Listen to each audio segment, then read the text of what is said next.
nouvel épisode du podcast de Productivio. Je suis Priscille Livenet, l'animatrice de ce podcast. Aujourd'hui, nous allons parler d'un sujet d'actualité qui est la réalité virtuelle. Et pour cela, j'ai invité un spécialiste, un formateur notamment avec la réalité virtuelle, David Roblin. Bonjour David. Bonjour, bonjour Priscille, bonjour à tous. Alors, on va te laisser te présenter et le sujet que tu vas souhaiter aborder aujourd'hui, c'est la réalité virtuelle pour enseigner différemment. Mais avant, qui es-tu, David? Alors, David Roblin, je suis ingénieur pédagogique, fondateur d'EvolJob. J'ai 17 ans d'expérience dans le milieu de la formation. J'étais dans dans un gros organisme national, 10 ans en tant que formateur et puis 5 ans en tant qu'ingénieur pédagogique. J'ai décidé de créer EvolJob pour pousser un petit peu plus mes travaux sur ce que les technologies pouvaient apporter en matière de développement de compétences. Mmh. Non pas du côté, apprenant avec le fameux apprendre à apprendre qu'on voit partout, surtout depuis la crise covid, mais sur ce que ça apporte aux formateurs. C'est tout, parce que c'est peut-être là qu'il y a des manquements, donc voilà, un parcours entièrement dédié à la pédagogie. Alors pas forcément spécialiste de la techno, même si de fait, j'ai dû augmenter un petit peu mes connaissances, Mmh. mais vraiment sur l'apport pédagogique de ces technologies. D'accord, et donc dont la réalité virtuelle dont tu vas nous parler plus en détail aujourd'hui.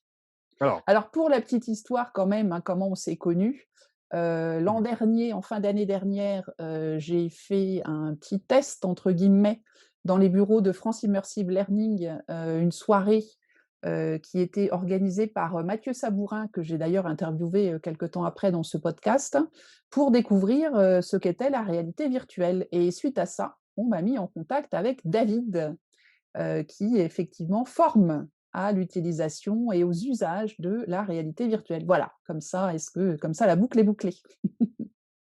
On sait tout. Oui. Alors, dis-nous tout sur comment est-ce qu'on peut enseigner différemment avec cette modalité qu'est la réalité virtuelle? Oui, c'est la question. On voit que les technologies immersives dans un sens un peu plus large que la Mmh. réalité virtuelle. C'est la Oui, réalité oui. virtuelle et l'élément performant des technologies immersives, mais il y a d'autres choses, hein, la vidéo 360, la réalité augmentée. Mmh. Moi, plus globalement, c'est sur les technologies immersives et ça a été de se pencher sur ce que ça apportait en plus. Alors, du côté apprenant, on a des thèses un petit peu tous les jours qui tombent par, centaines sur les réseaux sociaux, donc c'est je suis peut-être pas, voilà, c'est pas vers là que je me tournais, mais plutôt de ce que ça pouvait apporter dans un dispositif pour un formateur. Comment ça pouvait l'aider, et en quoi ça pouvait l'aider.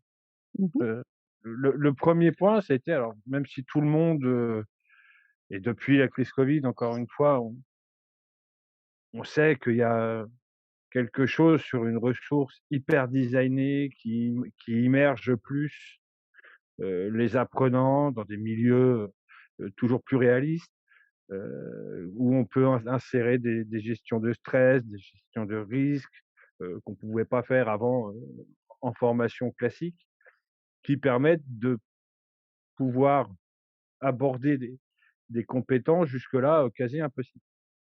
Ça, on le sait. En revanche, on fait de quoi? Qu'est-ce qu'on fait, avec cette belle ressource une fois qu'on a vu ça? Bon, bah, c'est ce qui se passe actuellement en France.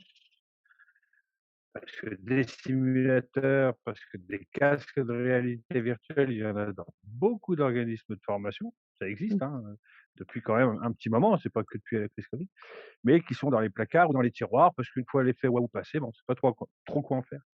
L'objet a été, bah, pourquoi on sait pas trop quoi en faire? Bah, tout simplement parce qu'on n'a pas amené, à mon sens, assez ce que ça apportait vraiment en évolution pour le formateur dans un terme d'évolution, de validation des compétences et de la Mmh. façon dont on évalue. Puisque c'est là, tout pédagogue a le point capital qu'il veut tout le temps améliorer, c'est, de valider mieux, d'être plus sûr de ce qu'il évalue, de ce qu'il valide comme compétence.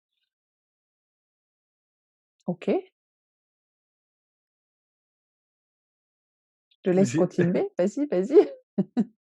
ah! Je croyais que tu allais donc on s'est penché plutôt là-dessus. Les travaux des Voljobs, sont tournés là-dessus avec une formation qui s'appelle «Devenir formateur, immersif avec la réalité virtuelle» Mmh mh. et qui aborde toute cette phase de posture essentielle aux formateurs. Parce que c'est pas le tout de mettre un casque et de prendre les manettes et puis d'évoluer dans un monde virtuel. Il y a beaucoup de choses à respecter. Cécile, tu l'as suivi donc tu as pu t'en apercevoir un petit peu. Ouais. Hem, donc toute cette phase de posture d'abord d'accompagnement, parce qu'il y a un vrai rôle pour le formateur, hein. Il peut y avoir une crainte pour les formateurs actuellement, c'est de se dire: «Bah, c'est un outil qui nous remplace vraiment quoi, qu'est-ce que va devenir mon boulot après ça?» Non, non, dès le cadrage, dès le départ, il y a un vrai cadrage à avoir, à l'utilisation et sur les usages pédagogiques, bah, des techniques où on ramène peut-être même un petit peu, vraiment l'essentiel du pédagogique, un petit peu au devant du au devant de la scène Mmh mh. en donnant un potentiel vraiment de validation de compétences un peu plus poussé. Une chose qu'on parle pas beaucoup, c'est la remontée des données qu'il peut y avoir, Ouais. la remontée de la data. Les learning analytics, heu, c'est quelque chose que, bah, peu de gens abordent, c'est pas intégré dans tous les simulateurs, et c'est vraiment l'axe de progression de l'immersive learning. Ouais. Oui, c'est vrai, je me souviens donc effectivement, j'ai suivi la formation, devenir, formateur immersif avec la réalité virtuelle et sur les différents, outils qu'on a pu voir, il y avait effectivement cette couche, au-dessus de tous les petits modules, hein, qui permettait de, calibrer d'une part avant, avant que l'élève, on va dire, hein, rentre dans les simulations, de calibrer ce qu'on voulait, évaluer. De pouvoir aussi donner un peu un niveau entre quelqu'un qui va débuter, quelqu'un qu'on veut évaluer pour, les mises en situation, hein, que tu nous présentais, c'était par exemple des évaluations, demandées par Pôle emploi, par exemple, pour connaître, les capacités d'une personne. Mais après, il peut y avoir des évaluations faites au fur et à mesure de l'apprentissage et on voit vraiment que c'est quand même le professeur, hein, le prof, l'enseignant qui va calibrer ça, en fonction du parcours de l'apprenant, en fonction de ses compétences, en fonction de ce qu'il veut, vraiment pouvoir évaluer et il a plein de petits curseurs possibles pour évaluer telle ou telle, compétence. Oui, c'est le point qui est, totalement mis de côté pour l'instant. Mmh. Encore une fois, moi, à mon sens, tout ce qu'on voit, bon, OK, que ce soit une super ressource, la plus forte du monde, la mieux designée, OK. C'est pas pour autant que ça en fait une évolution de l'acte pédagogique. Mmh mh. Ce qui en fait l'évolution de l'acte pédagogique, alors c'est, heu, de mettre différents capteurs en plus, ça je l'ai dit au début, qui permettent, aux apprenants d'être mieux immergés, ça, OK. Par contre, de de se pencher sur, les points de validation que ça remonte, qui permettent aussi une évaluation, une projection du parcours entre par le formateur, mais aussi par l'apprenant, parce que du coup, là, ils peuvent travailler peut-être un peu plus en binôme que ce que c'est à l'heure actuelle, parce qu'il faut le dire, Mmh pour le mh. moment, c'est à la main du formateur. On peut retourner le problème dans tous les sens. Celui qui, dans un rôle comme ça, qui s'est attribué, qui a en main les clés du parcours des apprenants, c'est le formateur, c'est Mmh. l'enseignant. Il n'y a pas de projection vraiment qui puisse accompagner les apprenants là-dessus. Donc la vraie évolution est là, un apprenant qui a des données un peu plus précises sur les points qu'il doit travailler, ben voilà, déjà au lieu de faire un parcours de 7 mois, peut-être que 3 mois ça suffit et le fait qu'il ait cette projection lui donne, la feuille de route quant aux efforts à fournir, Mmh. quant aux efforts à apporter pour atteindre ses objectifs. Mmh. C'est le premier acte pédagogique, enfin voilà, c'est l'acte numéro un, bon qui est plus utilisé maintenant. Maintenant on évalue les compétences même techniques grâce à des questionnaires, hein, des questionnaires de positionnement, des questionnaires on évalue comme ça parce que bon, bah, par souci financier, pour beaucoup de choses. mais c'est là que, peut-être le manque de compétences en sortie de formation, elle a plus chuté Mmh mh. que Mmh ces mh. choses. Mmh. Oui, parce que là, du coup, moi, de ce que j'ai pu voir lors de cette formation, c'est que, on a toujours effectivement besoin d'un peu de théorique, mais là, on est vraiment dans la pratique. Les outils qu'on a pu utiliser pendant la formation, alors si je me souviens bien, il y avait la fameuse découpe du poulet là pour les boucher, il y avait, faire la vidange, d'une voiture, ranger des pneus, utiliser, qu'est-ce qu'il y avait? Nettoyer le sol, enfin il y avait tout un tas de tâches très manuelles où, je me souviens des petits curseurs, ou toi tu appelles ça capteurs que tu nous montrais, c'était, ben, ça voilà, c'était la vitesse d'exécution, le geste, est-ce qu'il est bien fait? Oui, Et tout ce truc-là, c'est pas sur un QCM qu'on peut s'en rendre compte. difficilement. Bah, C'est c'est quand même beaucoup plus compliqué, ça reste du déclaratif. voilà. Mmh. Hem, c'est alors tu l'as abordé, c'est une complémentarité. C'est un Mmh. vrai outil complémentaire, c'est pas une on fait pas, il me paraît, quand même difficile de faire de la formation 100 immersive. C'est Mmh pas mh. vrai, ça n'existe pas. Il y aura toujours besoin du cadrage d'un expert métier Mmh mh. et il y a toujours besoin d'une compétence, on sait, hein, c'est un triangle, il y a les savoir-être professionnels, le savoir-faire et le savoir. Donc Mmh. ça sera toujours allié. En revanche, des évolutions, alors là, tu citais quelques exemples, il y en a d'autres, hein, Bah, sur les plein. apports trop théoriques, alors dans un domaine que je connais un petit peu qui est le BTP, là, là, c'est vraiment, des apports théoriques, on reste, 1 heure et demie, 2 heures en salle et puis après on essaye d'aller exercer, mais il y a rien qui est entré. On se pose encore la question pourquoi, mais c'est comme ça. J'ai travaillé sur un dossier assez intéressant pour les jeunes, c'était en CFA, qui passent, les CAP conducteurs d'engins de chantier. Ah là, au niveau théorie, ils en ont quand même pour leur monnaie, hein, parce qu'il y a beaucoup de choses. Alors c'est un public jeune qui a même pas le permis de conduire, donc il y a toutes ces notions-là. Mmh. Et il y avait une difficulté qui était remontée par les enseignants qui était sur le guidage au sol. Voilà, quand, quelqu'un guide, voilà, c'est des informations qui rentraient pas. Alors j'ai vu le truc, alors avec les pictogrammes, hein, sur PDF où, bah, la consigne c'était, il y avait un cours d'1 heure et puis après, bah, ils devaient réviser et puis quand ils arrivaient sur le terrain, bah, quand même de fait exprès, personne n'arrivait à l'enregistrer. Alors en immersif, on a pu les immerger là-dessus. Donc il y avait toujours cet apport théorique de 20 minutes parce qu'il est important, ne serait-ce que l'identification des pictogrammes, et où ils sont mis, dans l'environnement virtuel en position de alors moi j'ai voulu volontairement qu'ils soient en position du guideur justement comme ça ils peuvent constater les effets que leurs gestes ont, sur la machine. Bah, tout ça, ça a fait un gain, heu, là où les enseignants passaient environ 15 jours sur cette séquence, on a réduit de moitié. Mmh. En une semaine, il y avait une acquisition quasi à 100 des pictogrammes. Mmh. Voilà. C'est comment on l'intègre. C'est la deuxième phase, donc déjà c'est à quoi ça me sert? Bah, très certainement ça me sert vraiment à valider et à évaluer mieux. 2, c'est comment je l'intègre. Où est-ce que je mets quand j'ai un outil immersif, dans mon dispositif déjà existant? Mmh. Bah, voilà, dans les métiers techniques comme ça, parce que pour le moment c'est là qu'il y a les vraies évolutions et c'est peut-être là qu'il y a le plus besoin d'évolution des dispositifs de formation. Hem, Intégrer entre la théorie et la mise en situation réelle sur le terrain, Heu, c'est très certainement une vraie évolution. Mmh. Donc ça peut être par de l'animation de cours en individuel, hein, de chacun, à son poste de travail. Ça peut être en collectif, quand on dit que la pratique rentre en salle de cours, bah, oui, Ouais, c'est ça, en ouais. Mmh. partie, c'est vrai, quoi. Mmh. Le donner aux formateurs la possibilité d'animer, heu, avec un simulateur et puis que les élèves voient sur l'écran, ce qui se passe dans la démonstration d'un geste. C'est toujours beaucoup plus efficace que de passer 2 heures à essayer de l'expliquer méthodologiquement, sur des documents PDF. Mmh. Mmh.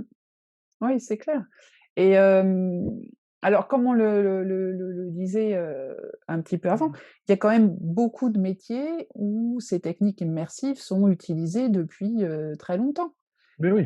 et on n'en fait pas, tout un roman du reste. On imagine mal, par exemple, un pilote d'avion, s'entraîner sur un avion en direct. Bah, c'est 1er ça qui est vol, assez fou. voilà. Oui, bon, il va y avoir des problèmes. C'est ça qui est assez fou, c'est qu'on a l'impression de tout découvrir. Moi, mes travaux, vraiment sur l'immersif, ça remonte à, 7-8 ans où je me suis dit: «Il Mmh, se passe quelque chose autour de cette chose, autour de ça».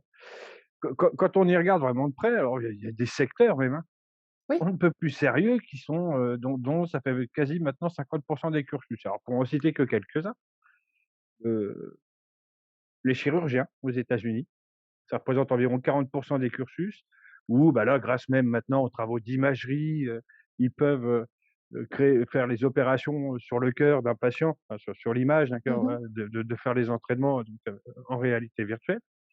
Hem, il y a dans le secteur du nucléaire où c'est utilisé depuis une quinzaine d'années. Bon, bah, là, on imagine bien un apport, ce que ça peut apporter.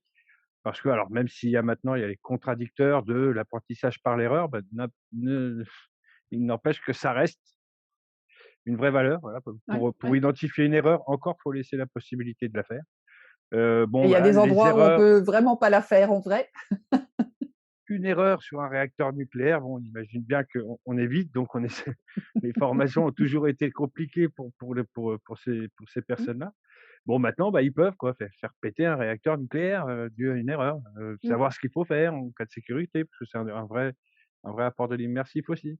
ouais. Il y a le secteur alors qui peut faire sourire malgré que, le secteur du sport, ça fait 20 ans, les athlètes de très haut niveau ont des parties d'entraînement en réalité virtuelle. Alors si on arrive à faire évoluer l'impact sur le physique, c'est quand Mmh, même pas rien. Il m'est quand même compliqué à moi de penser que ça peut rien apporter à nos métiers du bâtiment, de mmh, l'industrie, même du tertiaire parce que donc voilà, il suffit juste peut-être de après c'est dans tous ces secteurs-là, ils savent faire avec.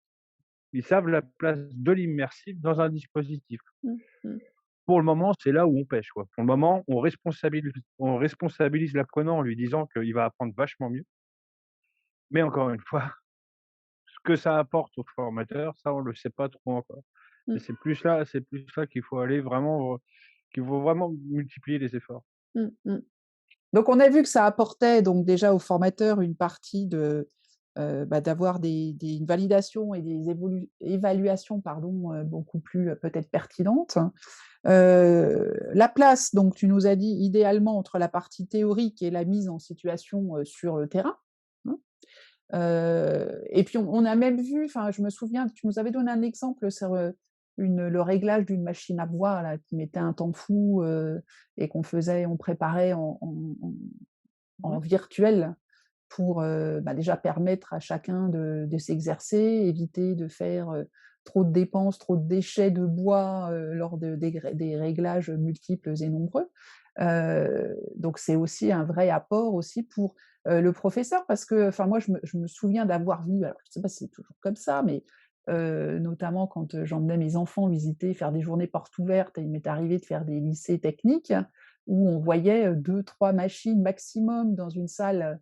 Et on se dit, bah, quand il y a 20 ou 25 gamins qui attendent derrière, patiemment leur tour, pour se former, au bout d'une heure ou 2, ils ont quand même pas eu beaucoup de minutes passées sur une machine, quoi.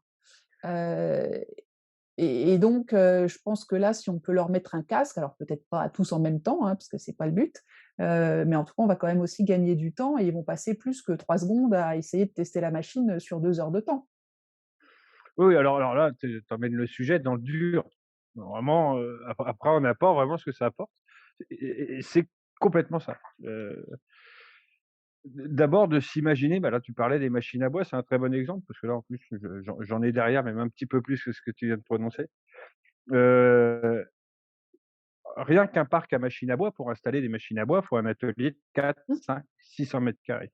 mmh, Avec l'outil immersif, bah, on s'est aperçu que dans sa salle de cours, on peut faire rentrer un échafaudage, on peut faire rentrer des machines à bois. Voilà, mmh. malgré tout, ça reste quelque chose.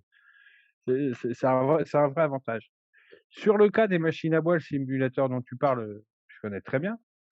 Heu, ouais, il permet alors, bien sûr que son prem c'est le 1er objectif, c'est de pouvoir faire que lorsque les apprenants vont sur machine réelle, ils maîtrisent tous les gestes sécuritaires. Or, Bien on s'est sûr. aperçu qu'il y avait pas que ça, il y avait des réglages. les Mmh. réglages, voilà. Déjà maîtriser ces réglages avant d'arriver sur une machine réelle, que savoir régler la hauteur d'une dégauchisseuse, savoir, enfin voilà, il y a ces choses-là.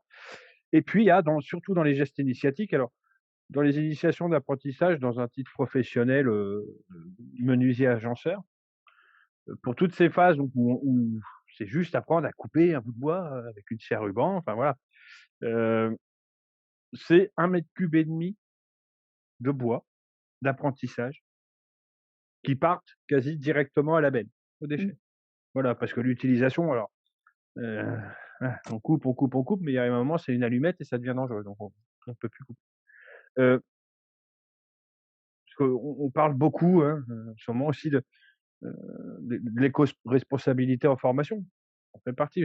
Alors sur le truc, c'est gagner 50 sur vos fonds de roulement en formation, OK, mais en quoi? Voilà, là, c'est l'exemple concret. Mmh. Plutôt que de faire des gestes d'apprentissage qui finalement, un mettent, mettent quand même un peu en danger, les apprenants et en plus du gaspillage de matière parce que on en est là, parce que c'est des choses, qui vont pas leur servir. Bah, si on accompagne grâce à l'immersif, premier niveau de maîtrise de choses aussi compliquées que les machines à bois, Mmh. bah, voilà un vrai gain financier. Il y a quelque chose pour la planète parce que quand je parle d'1,5 m³ par, par apprenant, ne serait-ce qu'en France, il y a beaucoup de monde qui Mmh part mh. dans Mmh. les métiers du bois. Hem Et puis un gain de, de temps d'apprentissage vraiment proprement dit. Parce que ça, on ne le dit peut-être pas assez. Pour acquérir certains gestes sur certaines machines, bah, tu l'as dit quoi. Le formateur va multiplier les démonstrations et ça va être des heures et des heures et pour peut-être une seule répétition par apprenant. Mmh. Mmh. Les exercices en réalité virtuelle, c'est entre 2 et 3 minutes, sans aucun danger. Voilà, même s'il se coupe le doigt en virtuel, bah, il l'a toujours quand il retire le casque. Mmh. C'est important. Et puis voilà, il y a le game over et on peut recommencer. Alors même s'il faut pas utiliser trop longtemps, voilà, faut faire des pauses, hein, à peu près toutes les 10 minutes. Heu, la répétition du geste, quel deuxième acte important au niveau en pédagogie, de pouvoir multiplier jusqu'au premier niveau d'acquisition. Et bah, là, il est effectif quoi, il est vraiment effectif. Voilà, on n'est pas 2 heures à attendre son tour, Ouais. comme tu l'as si bien dit et plutôt que d'avoir eu à dégauchir 1 ou 2 planches, bah, si, dans l'heure, si en 1 heure j'ai réussi à en dégauchir, 10, 12, 15, ça a pas le même impact pédagogique. Ouais. Donc Ouais. économie de matière, développement durable, enfin éco-responsable au moins et puis une vraie optimisation des apprentissages à chaque séance, à Mmh. chaque Mmh. passage. Ouais. Puisqu'encore une fois, si on sait gérer un petit peu la donnée, les remontées, les learning analytics de tout ça, bah, plutôt que dire: «Tu as loupé, tu refais tout», si on Mmh. arrive à cibler un ou 2 points et que l'apprenant puisse se concentrer sur ce point-là, ben, il y a un vrai gain sur les apprentissages, sur Mmh. le temps Mmh. d'apprentissage. Et puis en termes de gains, alors tout à l'heure, on a parlé de déchets de bois qui sont pas ultra polluants en tant que tels et recyclables et cetera. Ton collègue pendant la formation nous parlait aussi de ces machines à peindre Ouais, où on apprenait enfin, virtuellement à créer, des mélanges de peinture, à utiliser des pistolets à peindre dans des cabines de peinture, ce qui dans la vraie vie est excessivement polluant parce que la peinture, même si elle est encore, de plus en plus avec de l'eau, des choses comme ça, c'est quand même pas un truc ultra naturel et là, pareil, on a des milliers de litres tous les ans qui partent, «à la benne» entre guillemets parce que, c'est juste pour apprendre et là, le geste au moins d'utiliser le matériel nécessaire, ben, en l'apprenant en virtuel, c'est autant de produits chimiques pour le coup qui n'est pas, produit et qui ne se retrouve pas, à la benne. c'est ça. Alors là, on est même sur l'outil, extrême Mmh. pour démontrer les propos que je viens de tenir. Oui, c'est un simulateur pour, tout ce qui est, peinture à pression. Ouais. Alors là, en apprentissage, quand les stagiaires font 1 essai, 2 essais, on commence à ralentir le rythme, hein, parce que 1, ça coûte cher, 2, c'est très polluant. Mmh. Ça c'est ça c'est c'est clair. Ça demande des installations, terribles. Il faut que ce soit dans des salles pressurisées, enfin voilà, hein. Mmh. Sur les exercices là, le simulateur que tu parles est beaucoup utilisé par les carrossiers. Mmh.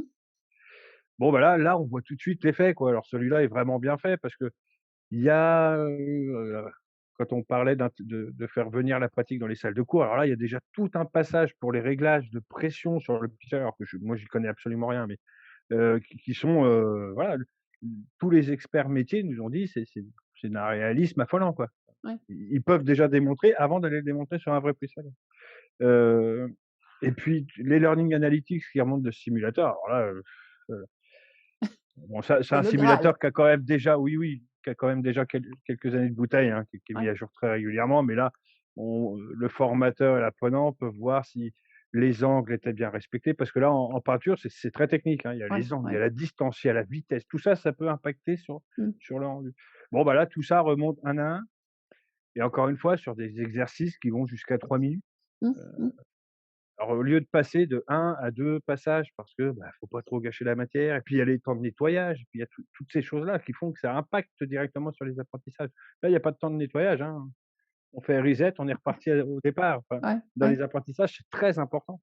Bah, oui. Heu, Quitte à les mettre sur du réel, mais alors qu'ils ont déjà une certaine maîtrise et qui fait qu'il y a moins de, bah, de renettoyer, parce que dans les ateliers, c'est comme ça que ça se passe.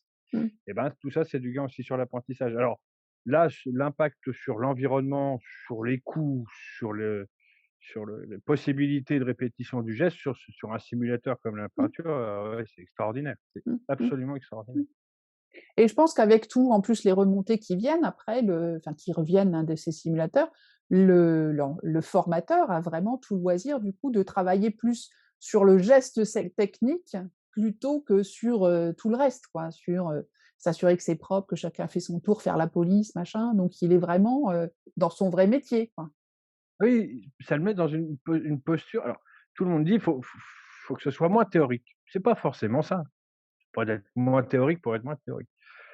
En revanche, la cassure où elle est depuis une quinzaine d'années maintenant, c'est que le formateur a plus beaucoup d'outils pour montrer facilement, avec une souplesse, et puis de pouvoir répondre vraiment à une demande, de montrer le lien entre le théorique et la pratique.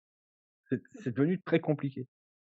Là, avec cet outil-là, bah, voilà, même en salle de cours, ça peut se faire, Ouais. et bien sûr, ça réaxe tout son discours à lui, tout son discours pédagogique, toute sa préparation, ça le réaxe sur le geste professionnel.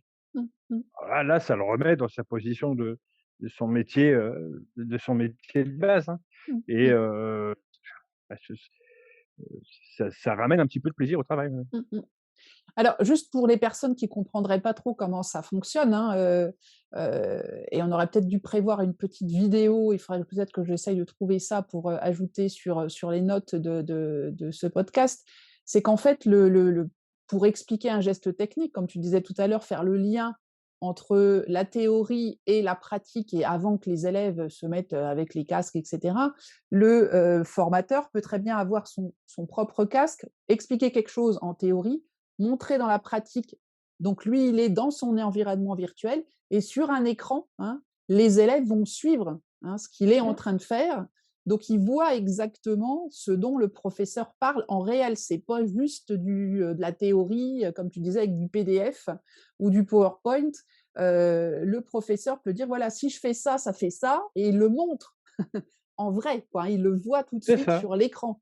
Ou si je fais ça, ça fait ça. Voilà, il voit tout de suite les impacts, plutôt que de montrer sur des graphiques avec des flèches en haut, en bas, à droite, à gauche. Voilà, on est Ouais, vraiment dans une pratique. Et ensuite, ce qui fait que quand l'élève va mettre lui-même son casque, enfin, ou les élèves vont mettre les casques, ils vont pouvoir effectivement revoir ça. Mais il le voit déjà. Il voit déjà la réalité de ce qui se passe.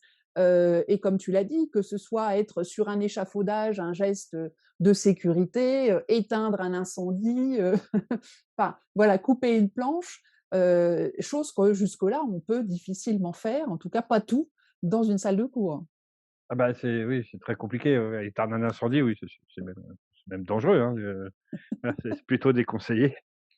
Oui, oui, ça vraiment là, les formateurs ont l'occasion, avec cette modalité et ces outils, de recontextualiser leur formation sur l'opérationnel. Oui. Ça fait longtemps que c'est pas arrivé. Je l'ai vécu pendant 10 ans. C'est compliqué de devoir tout le temps contractualiser avec tous les impératifs qu'il y a maintenant, hein. surtout d'ordre financier, parce que dans les formations techniques, comme ça peut l'être dans le bâtiment, bah, c'est d'ordre financier, voilà. C'est comme dans tous les secteurs, on on est à l'économie. Donc là, voilà, d'avoir et puis si vous faites des enquêtes de satisfaction de gens qui sortent de formation de ces métiers-là, voilà, ça remonte souvent qu'il y a peut-être un petit peu trop d'apport théorique. Mmh. Eux, ils sont venus pour apprendre du geste. Et ça, le formateur, bah, il en souffre aussi, il faut quand même pas rêver. Voilà, lui, s'il avait la possibilité de pouvoir amener encore plus de pratique, bah, ça bon là, il y a l'occasion avec ça. Bon, pour le moment, c'est, voilà, on est dans l'entre-deux. On est dans l'entre-deux de se dire: «Ouais, mais on n'apprend pas des métiers avec un jeu vidéo». Oui, j'entends ça, hein, chez mes copains du bâtiment, forcément.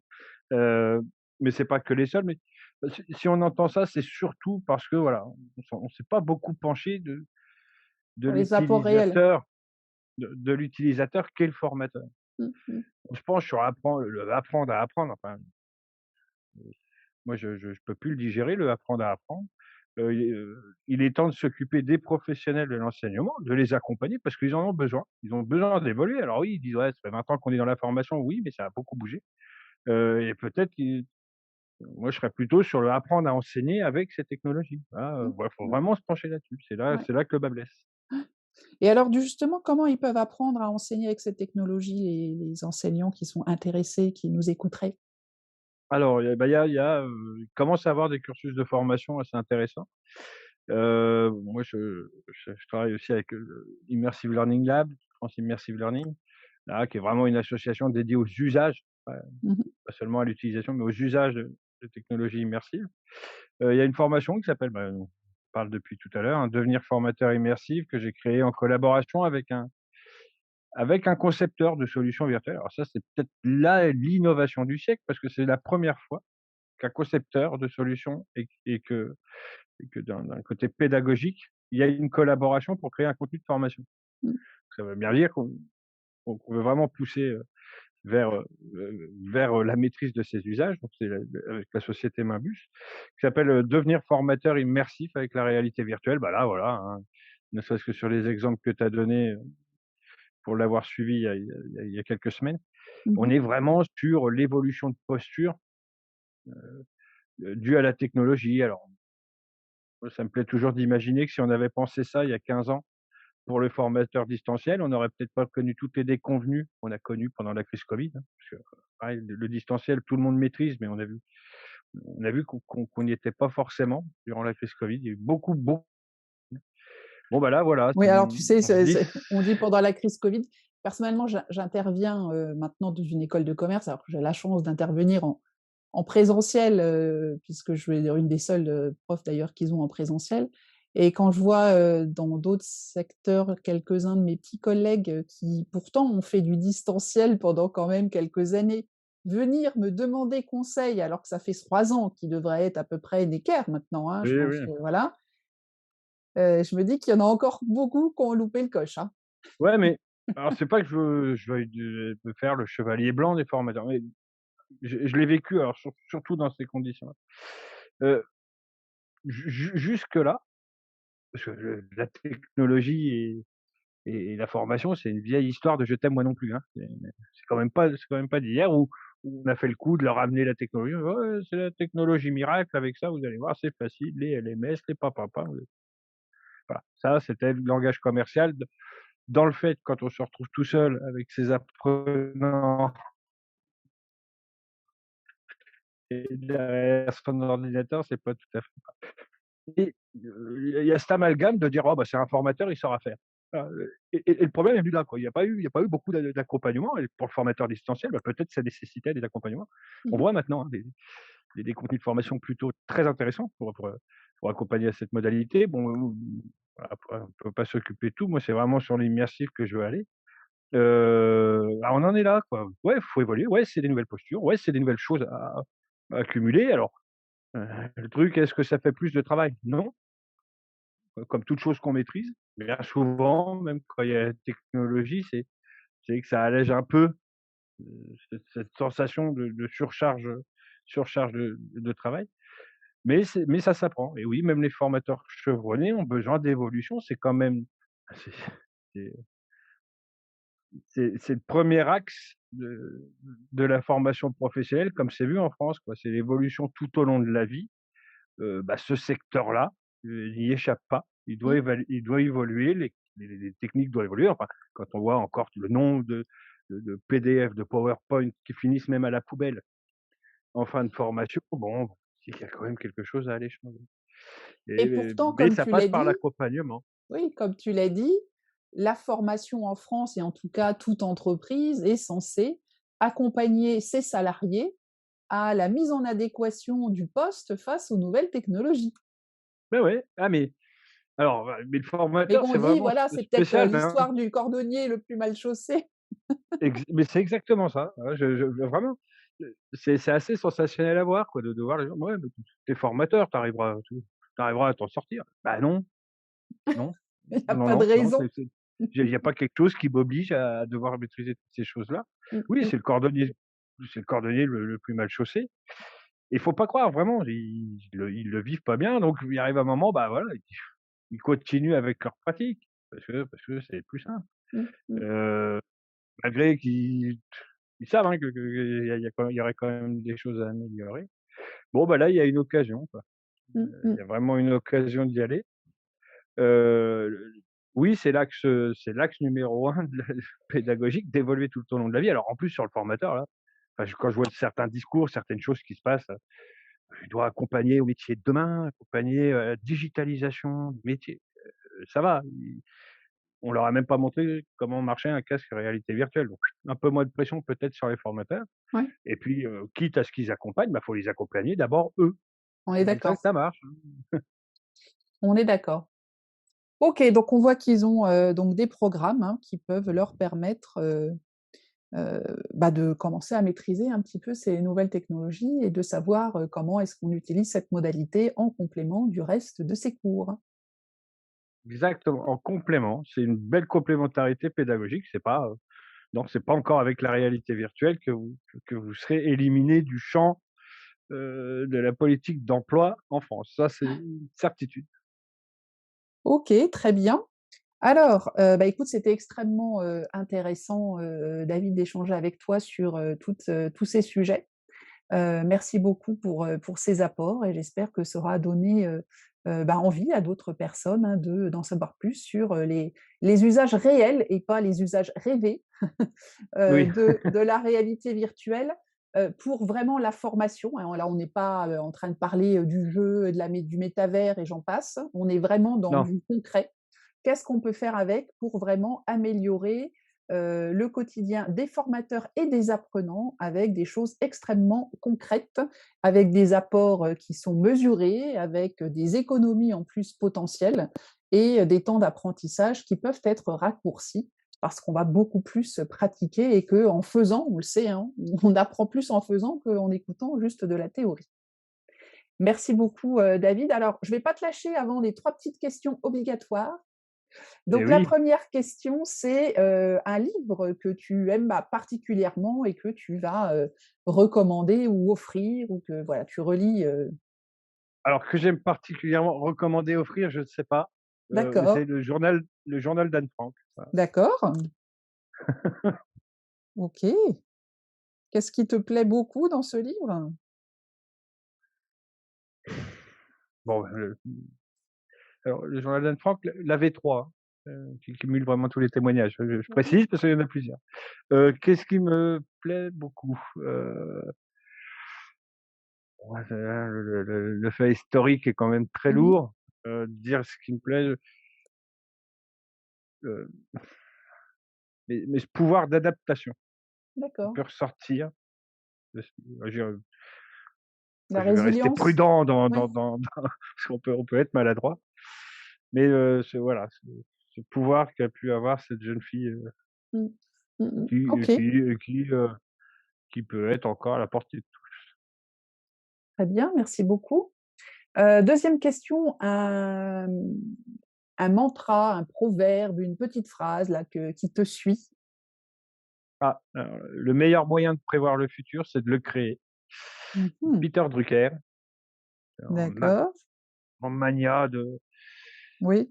du management du business, dans les années 80, hein, c'est presque un Mmh. des et mon 1er à s'être illustré dedans. Voilà. OK, très bien, merci beaucoup. Et puis, une technique d'efficacité, un petit truc que tu utilises, régulièrement pour, peut-être te faciliter la vie et être plus efficace? Alors, ce que j'ai appris à faire, surtout, hein, par mes années d'expérience dans la pédagogie, en tant que grand bavard, surtout quand j'aime bien un sujet, d'être très à l'écoute, très à l'écoute pour pouvoir identifier, réellement le besoin, réellement les attentes de l'interlocuteur. OK. Ça a été un vrai travail, tu vois? J'aime bien bavarder moi. OK, très bien. Ben c'est noté. Où est-ce qu'on peut te retrouver, te contacter, David?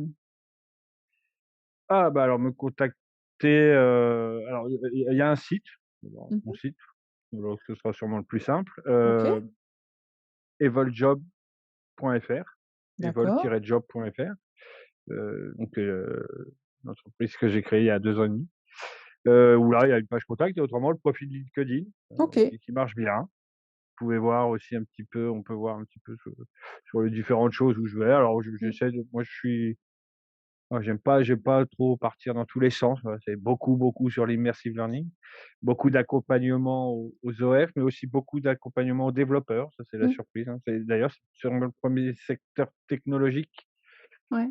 qui fait appel à la au pédagogique pour pouvoir améliorer les solutions. Mmh mh. Voilà, pour me joindre, ouais, pour le profil LinkedIn ou le Très bien. Et ben, écoute, c'est noté.